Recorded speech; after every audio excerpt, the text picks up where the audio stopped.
बिस्मिल्लाहिर्रहमानिर्रहीम, अस्सलाम वालेकुम। नया साल शुरू होते ही तबल बज गया है। सुहेल अफरीदी ने ललकार दिया है, बहुत बड़ा सरप्राइज है। तैयारियों का आगाज हो गया है, तफसीलात आपके सामने रखनी है। आज एक्सप्रेस ट्रिब्यून के अंदर एक ऐसा आर्टिकल जिसको बड़ा खतरनाक आर्टिकल बना दिया गया है और उसको डिलीट क्यों किया गया है, इस आर्टिकल के अंदर आखिर क्या था, इसमें भी बात करेंगे। और मौलवी तहर अशरफी, आपको इल्म है कि वो बड़े गुण गाते हैं मौजूदा सिस्टम के, तो उनका नोटिफिकेशन हो गया है। और ये नोटिफिकेशन अब क्यों हुआ है, ये एक बड़ा आम सवाल है, इस पे जरूर बात करेंगे।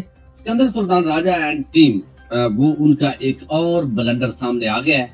और वैसे तो अब उनको कोई परवाह नहीं है, बहरहाल एक बहुत बड़ा सवालिया निशान एक और खड़ा हो गया है, उस पर भी बात करते हैं। उम्मीद है वीडियो आप समाप्त करेंगे और अपने कीमती फीडबैक से जरूर आगाह करेंगे। इस वक्त तैर अशरफी साहब, आपको इल्म है उन उलमा के अंदर उनका शुमार होता है जो आप समझे कि वैसे तो सरकारी मौलवी नहीं है, जब सरकार उनको कोई वजारत वगैरह दे तो उस वक्त वो सरकारी मौलवी होते हैं, लेकिन ताहयात यानी ये मौलवियों के साले जाफर है। यानी मेरी जो असेसमेंट है, साले जाफर हर हुकूमत के साथ होते हैं, उसकी तारीफ करते हैं, पिछले को बुरा भला कहते हैं।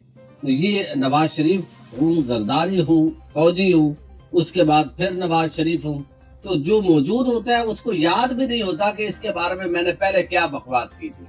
फिर अगला जब आता है, फिर उसी की खुशामद के तहत वो पूरा तारीफ व तौसीफ शुरू हो जाती है। तो ये इसी तरीके से मौलवियों के जो साले जाफर हैं, वो इनको करार दिया जाता है। अब इनका नोटिफिकेशन हो गया है कि इनको कोऑर्डिनेटर बराए वजीर आजम जो है वो मजहबी हम आहंगी और मिडल ईस्ट व मुस्लिम ममालक का शर्फ हासिल हुआ है। तहर अशरफी कई दिनों से मुतहरक नजर आ रहे थे। आपने देखा जो अभी इस्लामाबाद के अंदर एक उलमाओं में शेख कॉन्फ्रेंस हुई, वहां पे भी उन्होंने 34 लाख और 30 लाख तलबा कहा था कि आपके पीछे खड़े होंगे। और फिर मौलाना मिंगल ने कहा था, भाई ये इतने तो हम सारे इकट्ठे करके लोग जमा नहीं कर सकते जितना तहर अशरफी ये बात कर रहे हैं, और पता नहीं वो कोई उन्होंने चढ़ाई हुई है या इस तरह की बात होती है। तो अब ये ऐसा क्यों हुआ है? मेरा ख्याल है कि कल पिछले 48 घंटे के अंदर जो डेवलपमेंट्स हुई हैं अमारात और सऊदी अरब के माबैन, वो बड़ी आम है। तहर अशरफी सऊदी अरब के साथ बड़े लिंक्ड हैं, उनके इदारों के साथ अरबी के अंदर गुफ्तगू कर सकते हैं, समझ सकते हैं। तो पहले भी इमरान खान के दौर में भी इनकी ये जिम्मेदारी थी, अब भी इनकी ये जिम्मेदारी है। और पिछला जो टेन्योर था शहबाज शरीफ का, यानी पीडीएम टोले की जो पहली हुकूमत थी इलेक्शन से पहले, तो उसके अंदर भी इनकी जिम्मेदारी गालिबन मौजूद थी। अब उसकी वजह यह है कि ये इंटरेक्ट करते रहते हैं। अब जब सऊदी अरब और अमारात के मबैन पाकिस्तान फंसा है, और फंसा तो है एक लम्हे के लिए, यहाँ पे मैनेज कर रहे हैं रहीम यार खान के अंदर मोहम्मद बिन जैद को, उधर सऊदी अरब का जो एम्बेसडर है उससे बात हो रही है, फिर मोहम्मद बिन सलमान से टेलीफोन गुफ्तगू हुई है, फिर सऊदी अरेबिया के हक में अपना वजन जो है वो डालना पड़ा है, पाकिस्तान ने डाला है। अब ऐसी सिचुएशन के अंदर ये समझा गया है कि लॉबिंग को यानी इस हवाले से मजीद मजबूत करने की जरूरत है।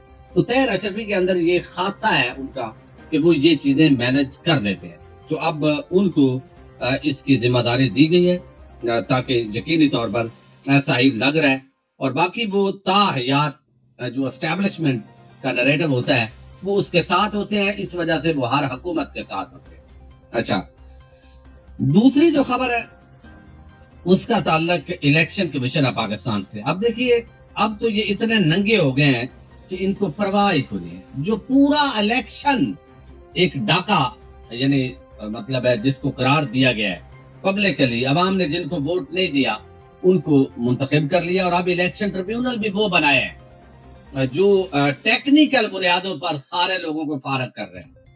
यानी अगर वो दरखास्त डॉक्टर यास्मीन राशिद है, उन्होंने दरखास्त दी हुई है कि भाई नवाज शरीफ ये फॉर्म 45 खोले, उन्होंने कहा जी आपने टाइम पर नहीं दी, आपके दस्तखत फलां जगह नहीं है। यानी इतने नंगे हो गए इलेक्शन ट्रिब्यूनल और इलेक्शन कमीशन ऑफ पाकिस्तान। अब ये सिर्फ सिकंदर सुल्तान राजा एंड उनकी जो टीम है, खैबर पख्तूनख्वा के अंदर जब इलेक्शन हुआ हरीपुर का, उसको पूरी गेम डालनी थी, तो वो गेम जो है वो आपको इल्म है کہ اس کے اندر جو ہے وہ الیکشن کمیشن کا عملہ تعینات کیا گیا۔ اب لاہور کے اندر الیکشن ہے تو یہاں پہ الیکشن کمیشن کا ایک مرتبہ پھر دوہرا معیار سامنے آیا ہے کہ پی کے میں ضمنی الیکشن ہو تو آر او اور ڈی آر او الیکشن کمیشن میں ہوتے ہیں، پنجاب سندھ بلوچستان میں ضمنی الیکشن ہو تو آر او ڈی آر او انتظامیہ سے ہوں گے۔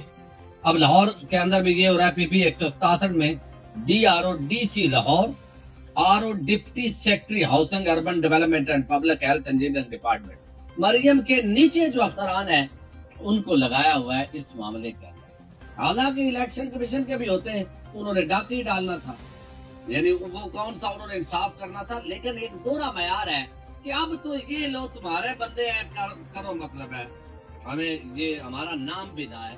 تو یہ بہت ہی دوہرا معیار ہے، کم از کم اداروں کے اندر اس طرح کا جو معیار ہے